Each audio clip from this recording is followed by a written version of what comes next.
Welcome to Freedom in Christ. This is our fourth lesson on depression. We're talking about losses tonight. Let me tell you about a young boy.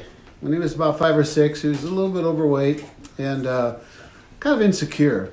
And every time school would begin in the fall, Mom, am I going to do all right? Well, it was about a 7th grade teacher that kind of really helped him with this issue and started to believe in himself, and it really was such a positive influence in his life. By the time he was a senior in high school, he's captain of the football team and student body president, and graduated valedictorian and was given a full ride scholarship to the University of Minnesota.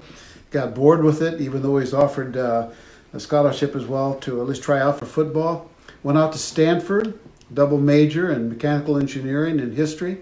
Between his 3rd and his 4th year, he took a year off, went over to German, learned German, coached soccer over there and football. Before he went back for his senior year, he put together a canoe trip and canoed from Lake Superior up to the Hudson Bay. Took a friend along with him. Eric Severai, the old news broadcaster, was the only other person that's ever done it with his partner. And he wrote a book about it called Distant Fires. And so he went back for senior year. He made a homemade submarine as a project for mechanical engineering. Took it over to Lake Tahoe, went down 100 feet. It's on display at the Maritime Museum in San Francisco. Graduated, went to work with Bechtel to solve the nuclear waste disposal problem, got bored with it, and hounded the National Guard man up in Duluth, Minnesota, and finally kind of caved and let him go off to officer training school and become an F-16 pilot. And he did, and won top awards for that, Top Gun, and wrote a book about that called Unknown Rider. Everybody wondered what was going to happen to this young man in the future. I was finishing a conference when I got a call that Scott, my nephew, had gone down. One of the hardest calls I've ever had in my life, I think. At first he was stable, and everybody kind of thought, well, he'll bounce back. But then I had one of the first and probably only premonitions in my life. 5 minutes before the phone rang again, I looked at my wife. I said, Scott died. 5 minutes later, the phone rang and said we lost him. That was probably one of the greatest losses of my life. My brother used to say, Scott is so much like you, it's scary. I mean, we even kind of looked alike, we were built alike. I don't think I, in my life, could accomplish what he had the potential to do, but it's an amazing thing to experience that loss and see my brother go through this. Losses are the greatest cause for depression in people's life. I'm sharing this in the context of probably the greatest loss I personally have had. I lost my wife 8 months ago. She succumbed after 7 years with agitated dementia, and a little different experience for me. It's one thing to lose somebody like Scott, unexpected, 33 years old, and have his whole future ahead of you. I said my loss for my nephew at that time was I wanted to see what the next 33 years were like in his life. And I'll never get to see that, of course. And I was prepared for my wife's loss. I actually went through a grieving process about 3 months before when I clearly heard from God, she's not going to make it. And so everything changed in my own personal life at that time to not try to help her get well, but try to keep her comfortable. And even then, at the funeral, to see her in the casket was a very painful experience for me. And people all over the world have losses. Tennessee Williams said, we're all terrorized by the idea of impermanence. And death is probably the number one fear that people have all over the world, and that has been true historically. And it was the last enemy that the Lord conquered when he was resurrected from the grave. This idea of impermanence is interesting because, frankly, nothing is. Everything you now have, someday you're going to lose. And so there needs to be some way that we have to prepare for this. People say, I'm just going to go on living as though life will be just like this. Now, in one sense, that is kind of necessary. We make plans for next year, assuming next year we'll be healthy. Everything will be like it is today, and life will go on. And then something comes along in a crisis, and everything just intervenes with that process. James has some interesting take on this. It says, come now, you who say today or tomorrow we will go into such and such a town and spend a year there and trade, make a profit, yet you do not know what tomorrow will bring. What is your life? For you are a mist that appears for a little time and then vanishes. Instead, you ought to say, if the Lord wills, we will live here, do this, and go there. I discovered several years ago kind of a fascinating thing. It was kind of a curious thing to me, and I was actually looking at Peter's great rebuke by the Lord when God told him, he said, I'm going to go to Jerusalem, be crucified and buried. And this is what I said. He began to teach them that the Son of Man must suffer many things and be rejected by the elders and the chief priests, the scribes, and be killed, and after 3 days rise again. And Peter took him aside to rebuke him. And the Lord said, get behind me, Satan. It was a pretty serious rebuke. But what Jesus did in the Gospel of Mark, he actually repeated that 3 times. 3 times he told them. And what he's trying to do is to prepare the disciples for the loss that is coming. And so he told them beforehand. And the first time it's just met with denial. The second time, it's interesting, in Mark 9:31-32, it says, the Son of Man is going to be delivered into the hands of men, and they will kill him. And when he's killed after 3 days, he will rise. But they didn't understand the saying and were afraid to ask him. And so the natural responses are first denial, then fear, and even afraid to ask him. And then the third time he told them, Jerusalem was on the horizon. And again, there was fear amongst them. There's some predictable things that happen to us when losses occur. Elizabeth Kubler-Ross became famous when she charted what happens when people are looking at the probability of death in people's lives. And they go through this grief cycle, with this grief process. And it always starts with kind of denial. It's kind of like, well, you have cancer. Well, I don't think I do. Let me check 2 other doctors first. And denial can last 3 seconds or 30 years. And some people never get over it. That's how they face their crisis. I just deny it. I actually had a student at the seminary who lost his job. No fault of his. He got laid off. People were getting laid off. People get laid off. No big deal. In one sense, you go out and find another job. He was a technical man, but he couldn't tell his wife. And of course, he's Korean, kind of comes from a shame-based culture. And so he literally got up Monday morning and went to work and did it every morning, even though they laid him off on Friday. And finally, they had to call the security and police and kind of escort him out. And then he came in to see me, obviously embarrassed. And I said, and there's a case where he just could not live with that reality for some reason. There are people who will have a mole swell up or something, and it sure looks like melanoma or some possibility, and they would actually rather live with denial. They're not sure they can handle the truth, and so they don't want to know. And I said, why don't you go in and check this out with the doctor? Because they're afraid they couldn't handle it if they heard the other news, so they would prefer to live in denial. And then when the denial's over, then there's the possibility of anger. It goes from, no, not me, to why me? This isn't fair. What did I do wrong? Who do I blame? We always want to look for that, I suppose. And, when the anger kind of subsides a little bit, you get into a bargain. Maybe I can change the situation. And bargaining can go on for quite a while, begging on God, I'll do this if you'll do that, and kind of a thing. And when that doesn't work, then depression kind of sits in. And the heart of it is a sense of hopelessness. Whatever it is, it's irreversible, and we can't get it back. This applies to so many areas of life. I remember a colleague of mine had just a wonderful mom and dad, wonderful family, 3 kids. The older 2 were just stars. The third one was on the scene, and she discovered in about the 7th grade that she had a curvature of the spine. And it kind of became a subject of prayer at church at that time, and wonder how she's doing. And I mean, frankly, a 7th or 8th grader, one zit can throw them into a tailspin. So actually, the possibility of wearing a body cast, which has ended up, and I would keep asking, how's she doing? Oh, she's doing great. She's just really showing a good attitude and rolling with the punches. That's what they were seeing. As we discovered later, she got a job, was fired from it, and she just kind of stepped out of character. And I got involved enough to know really what was happening. And she just went through that cycle. It started out, no, it can't be happening to me, and well, yes, it is, and then she went anger. She never really expressed that. It was kind of an inward anger, and then she got into the bargaining mode where if I go to church, maybe God will heal me. So during this time, what mom and dad are seeing is she's just rolling with the punches. She's just handling this thing so well. That's what they're seeing. What she's actually doing is bargaining with God at that time. God, if I do this, will you heal my back? Well, she kept her end of the bargain. God didn't. At least that's the way she thought. And so then she got depressed. And then basically, unfortunately, when you hit that bottom, you either kind of resign and walk away and treat this thing as hopeless, or you grow through the crisis.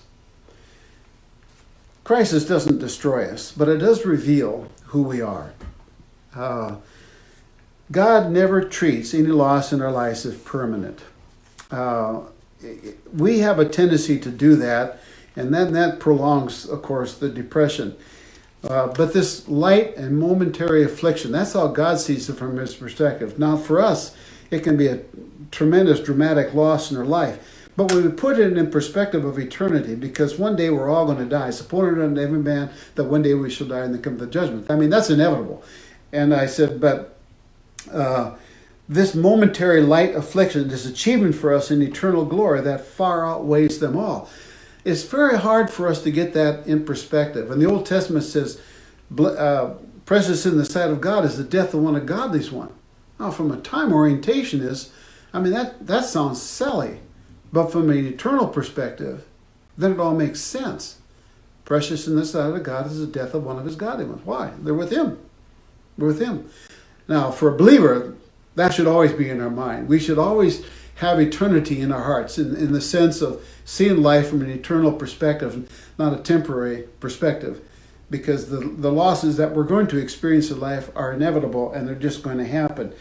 And so when we hit that bottom point down there where I'm just really depressed, I feel hopeless, that's that magical moment where you can just kind of drift off into drinking and walk away from God and anger and walk away from, do all kinds of crazy things. Or you can get to a point where you can accept it. I was watching a program one night where this playwright, I think it was being interviewed, and the guy says, "Hey, you just went through your second divorce, right?" Nice guy, right? On national television. He said, "Yeah, I did." He said, "Well, how'd you handle that?" And he said, "Well, I was so depressed I just stayed at home. I didn't go anywhere. I just sat there and called food in and whatever else." He said, "Well, obviously you got out." "Yeah, one day," he said, "I was just sitting there. I can sit here and feel sorry for myself the rest of my life. And so I went over and got my old trumpet out of its case, and I jumped up and down my bed, and I started to play my horn, and I got on with life." I said, "Really? Is that simple?" Well, in one sense, it can be.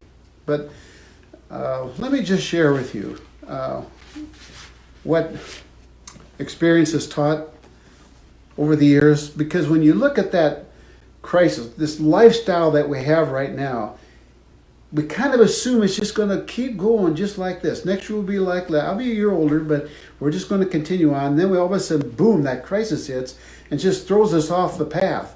And kind of down you go from denial to anger to bargaining, and kind of down at the bottom when you feel the full brunt of that loss at that moment. I said, I saw a sign one time that I'll just never forget. It's a picture of a winding road. I said, the bend in the road is not the end of the road unless you fail to make the turn. What's at potential to me? And I think this is what God intends. Whatever lifestyle I have right now, when I lose my job, lose my health, lose my life, lose my spouse, my nephew, whatever, life's going to change. But I think we have a potential to grow through any crisis, through trials and tribulations, brings perseverance, proven character, hope. I think there's the potential that we can end up with a lifestyle that was better than the one that we had before. Now, if we know that in advance, it's something, that sense of hope again, that I can get through this crisis and I can literally come out of it a better person. Now, there are three mental constructs that are so important to determine how fast we bounce back, if we bounce back. And three concepts, if you want to write them down, just think about. One is permanence. If you think this is just going to last forever, I'm ruined, I'm a failure. If you experience one loss, folks, you're not a loser. Losses are just a part of life. I wrote this down as kind of humorous in a way, but I think it illustrates what I'm talking about. In your own mind, if you think what you have just lost is a short-term problem or a long-term problem, it will determine how fast you really bounce back from the situation. Suppose your husband or your wife is cranky. Now, if she's cranky and it's just a mood that she's going through, or it's that time of month, that's a short-term process, and you'll just probably kind of ignore it, and you know, she'll be over tomorrow, get a good night's sleep, and or you're cranky yourself and you get a good meal, and that kind of solves the problem. And but if she is by nature just a cranky, or he, or whoever else for that matter, that becomes just an irritable person. And now I got to live with this irritable person. And you're thinking I got to live with this irritable person all my life. That's a long-term problem. And to listen how you can potentially go through something like that. You think, well, I'm just going to ignore her. She's just a cranky person. That's denial. I'm going to try controlling her. That'll be anger. I'm going to try to appease her. That's bargaining. I'm going to try to change her. That will be depressing. I'm going to avoid her. That's resignation. I'm going to love her and learn to live with her. That's acceptance. Johnny Erickson Tada made this statement. During her crisis, here's this attractive, I think, 19-year-old gal who has this accident, paralyzes her for life. She said, I wanted to end my life, and the frustration I felt at not being able to do that only intensified my depression. I was so desperate, I begged one of my friends to help me end it all. Well, thank God that never happened, and the church has been a better place because of a woman like that. So, in your own mind, if you think this is taking you off the path and is permanent, then chances are it's going to have a permanent effect on you. But if you can see this as for a short period of time, that's a whole different issue. Whether it's pervasive or not, my whole life is ruined. I got fired. My career's over. The movie was a flop. I'll never be able to make another movie again. I got dismissed as a pastor. I had a moral failure or whatever else. And if your own mind, you think, life is over for me, I'll never be able to recover, then chances are the depression is going to be extremely prolonged. For every believer, I think, when I went up to my nephew's funeral, my brother, who taught medical school for 30 years or so, is a very smart man. And that kind of runs in our family. We're a little bit stoic, and I was wondering how he was going to process this. And I don't think I'd ever seen him in tears before. So in a sense, that was a welcome sight. I mean, not that he was crying, but the fact that you can allow yourself to experience the full force of that loss is actually a good thing.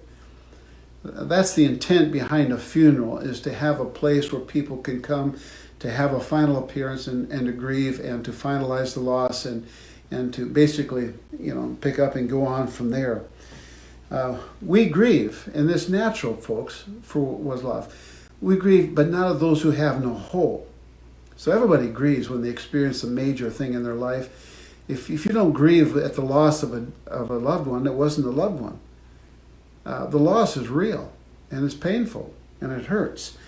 And what I've observed over the period of time is that if we become over-attached to people, places, and things that we lose and can't seem to overcome it, the problem is that we have become too attached to things that eventually we're going to possibly lose. and a prolonged depression will illustrate that. The third thing is personalization. When you take it upon yourself, it's me, it's my fault. I could have prevented this thing. And now here's where you can go two directions in terms of your self-perception. We're not to think more highly of ourselves than we ought, but self-abasement has no value either, Paul says in Colossians. Beating yourself up is not going to get you out of this. So if you experience one loss, you're not a loser. If you fail to accomplish one goal, you're not a failure. If you get laid off at work, you're not an irresponsible parent. You can find another job. Life goes on. And the best thing to do is to accept that and get on with your life. I remember this little story about a frog was hopping around in the pasture and had a bunch of friends, and a big rain came, and a truck came through after the rain, and it just carved these deep ruts through the pasture. And this frog was hopping along, and he fell in the rut, and he got stuck in there. And his friends come along and says, "Why don't you hop out of the rut?" "Nah, can't do it." And the second day, he's still stuck in this rut. And the third day, he's still stuck in this rut. And the fourth day, he's hopping around the field, and his friends came up to him and said, "Hey, what happened?" And he said, "Well, a big truck came along, I had to get out of there." And sometimes that's what we need, is for somebody to come along and say, you can sit here now with a victim mentality and feel sorry for yourself the rest of your life, or you can get out of this rut and get on with your life. And how do we handle those three constructs? Let me just run you through a scenario, because this can happen so easily to us.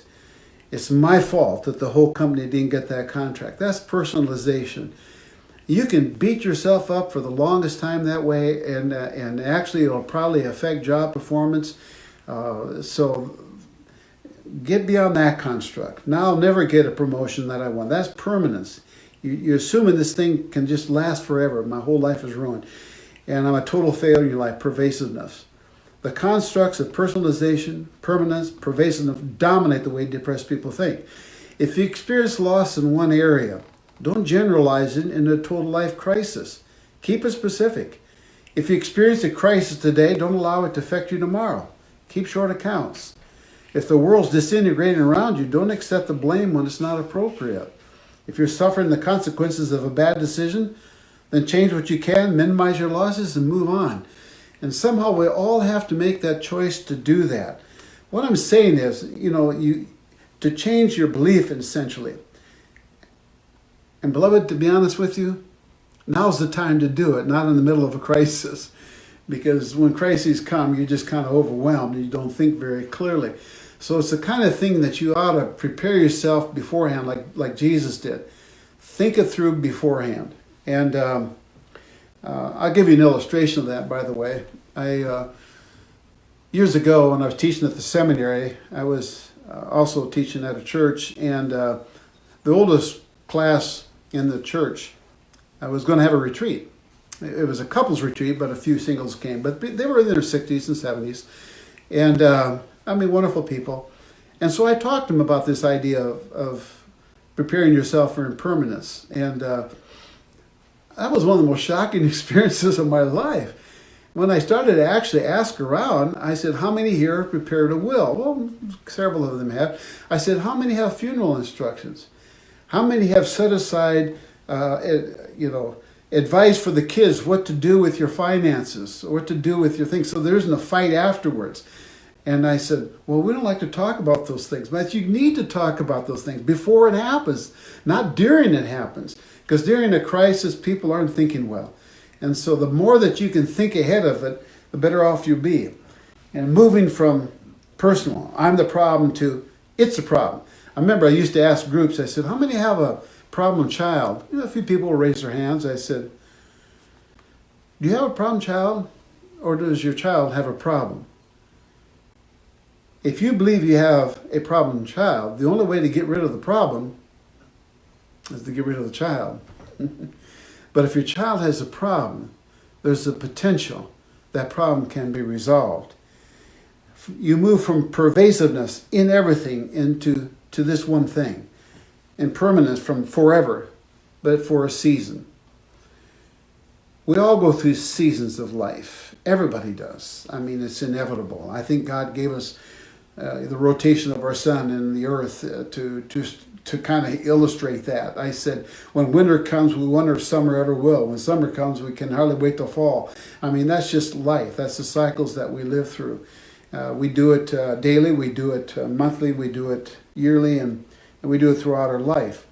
And so, coming to losses, the first thing you need to do is to actually, in your own mind, decide whether this loss is actually a real loss or a imagined loss or a threatened loss. Here's an interesting thing. If you treat any three of those as a loss, depression will happen whether it was real or imagined or even threatened. I was doing a conference at Glen Erie, Navigators headquarters, several years ago, and a man came up to see me. Somebody had given me in my book, and so he came to the conference because I was there and told me an interesting story. He said, I was in a very prestigious law firm, doing very well. I mean, life was good. And then we heard of the possibility that we were going to get sued, and it was sued over a case that I had dealt with.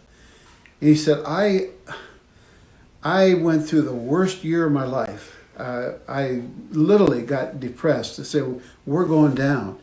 We're going to get sued. It's all my fault. So all of the mental construct, the personalization, the generalization, all those kind of things were going through his mind. And it got so bad that he actually resigned. When I was talking to him, he was telling me this story. I said, do you realize the whole thing was a lie? He said, now I do, but I didn't then. And actually, as it turned out, the dirty devil had done this to him. I mean, he started to basically entertain thoughts. He was paying attention to a deceiving spirit. And he started to actually believe it and was convinced in his own mind that he was going to get fired or lose his career or get disbarred or whatever else. And so he literally quit. And he was a good guy, you know, and we had a wonderful talk, and he gained a lot from the weekend. But I think he left with the sense that, okay, I'm going to put that behind me. I'm going to get on with my life. So a loss doesn't even have to be real. I've seen people get depressed because of an illness, thinking they have a terminal illness, which they didn't have, but thought they were going to, and so they were sure in their own mind they were going to die. And they got deeply depressed over that loss, and so they went through that little cycle of denial and anger and bargaining and whatever else, even though it wasn't even real. And so that's a possibility. In the recovery process, everything comes back to me, to identity. Who are we? We're children of God.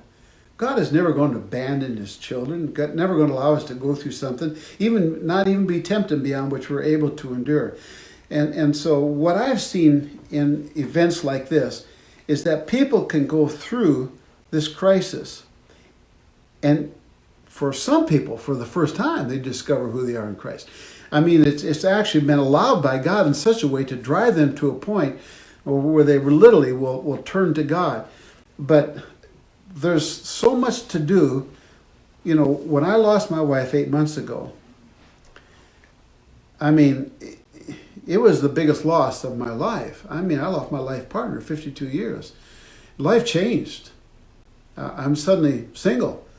I used to go to restaurants where tables were set for 2, 4, 6, and 8, but not 1, 3, and 5. And learning my new normal, you know, took some time. I mean, I can't deny that. It just did.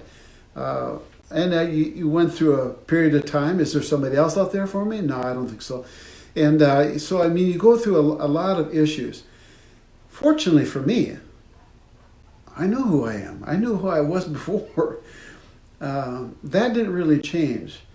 What did change, however, I'm not a couple anymore. I'm a single man. And that's learning to live life a little bit differently. And it takes a while to adjust to that new normal. I can't deny that. It's taken me some time.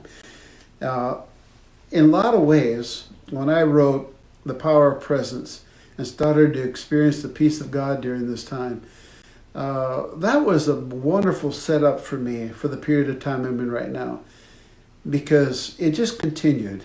Even though the loss was gut-wrenching, the peace of God was still there. And I think the bottom of this cycle, if you don't resign, can accept a new identity. And part of my new identity is we're no longer a couple. I'm a single man. But I still know who I am as a child of God. And I think I can come out of this a better person. There is my focus. What did I learn by this? How am I going to grow by it? It's really interesting in my own life, if I could be honest with you here for a moment. Taking care of Joanne for 7 years, and for the last 4 years, 3 times a day, 7 days a week. I mean, it was it painful? No, to be honest with you, that's why I wrote the book. It really was peaceful because of God's presence in my life. But I also did some of my best writing during that time. In a lot of ways, I can identify with people now in a way I couldn't a few years ago. Been there, done that. And so out of this comes new relationships and a new lifestyle.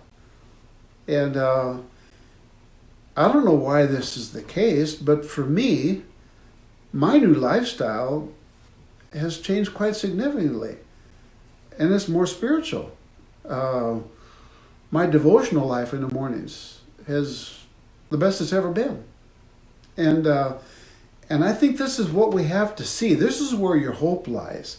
That's why we talked about hopelessness and helplessness last week, because faith is the substance of things hoped for. It's the assurance of that.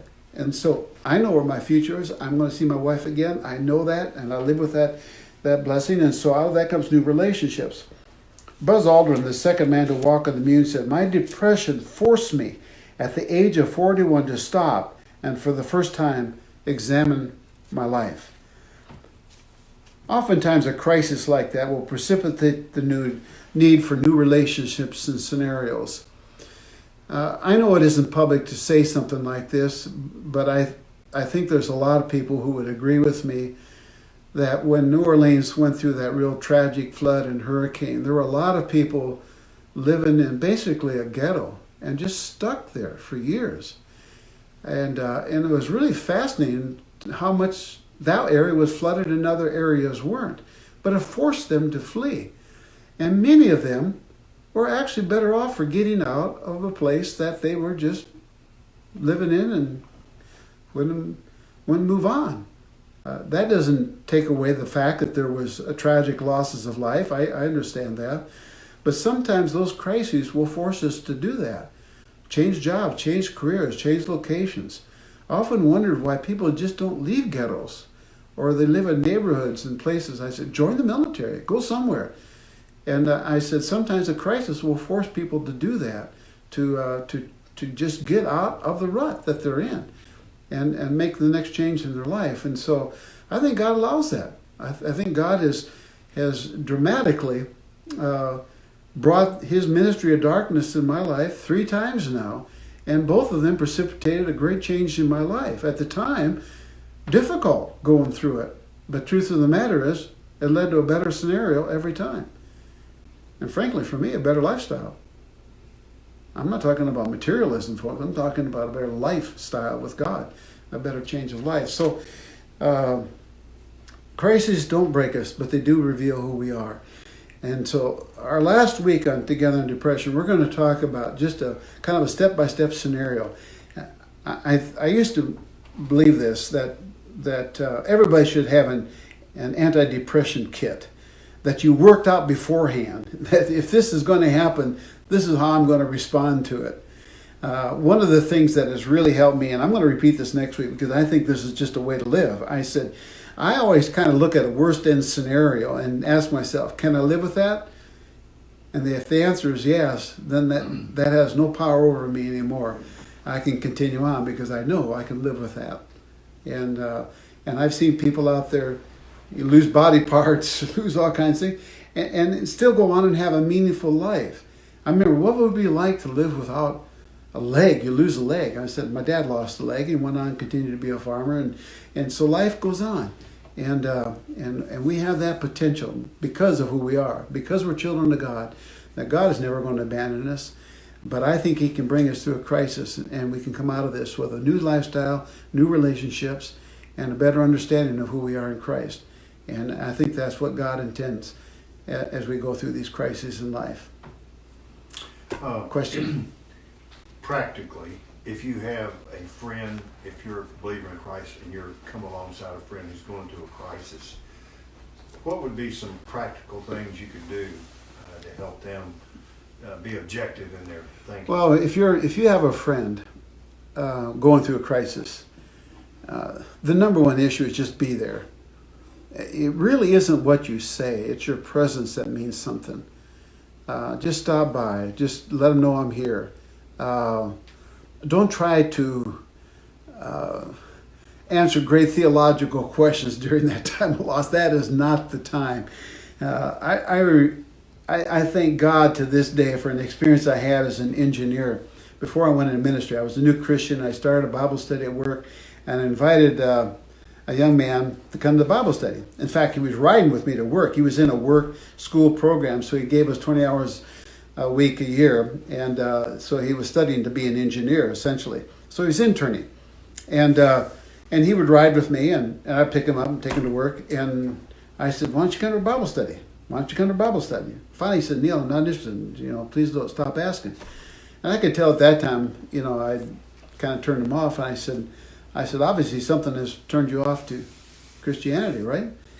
And he said, yeah, something did. I said, what was that? Well, he said, I used to go to church. He said, I had a brother I just idolized. I mean, I just really looked up to him and thought he was the greatest guy in the world, and he was married to a wonderful gal, and one day he went off to work and was tragically killed, and the next day his wife just couldn't live with it and committed suicide. I mean, how tragic is this, Popa? I mean, he said, I went in to see my pastor, and he said, if my pastor hadn't said anything, I think I'd still be going to church, but I just couldn't live with what he told me.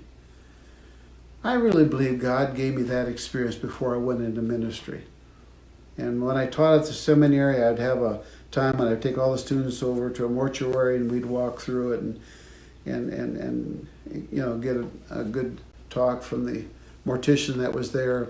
And I said, you can say something during a person's time like that can turn them on or off for Christianity for probably the rest of their lives.